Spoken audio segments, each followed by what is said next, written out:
বৌমা, আমি আসি, তোমরা ভালো থেকো। দাঁড়াও দাদু ভাই। বাবা, তোমাকে একটা কথা বলি, দিদুন কেন আমাদের বাড়ি থাকে আর আমার দাদু ভাই কেন বৃদ্ধাশ্রমে থাকে?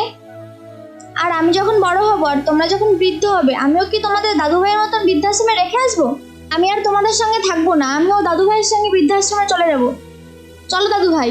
দাঁড়ান বাবা, বাবা আমার ভুল হয়ে গেছে, আমাকে ক্ষমা করে দিন বাবা। পিপাসা, তুই এগুলো কি বলছিস? মা, আমি ঠিকই বলছি, এতদিন তোমার কথা শুনে এই খারাপ কাজগুলো করেছি। তুমি আমার কখনো ভালো চাওনি, তুমি আমার বাড়ি থেকে বেরিয়ে যাও এক্ষুনি। তুই এসব কি বলছিস মা? ঠিকই বলছি, বেরিয়ে যাও।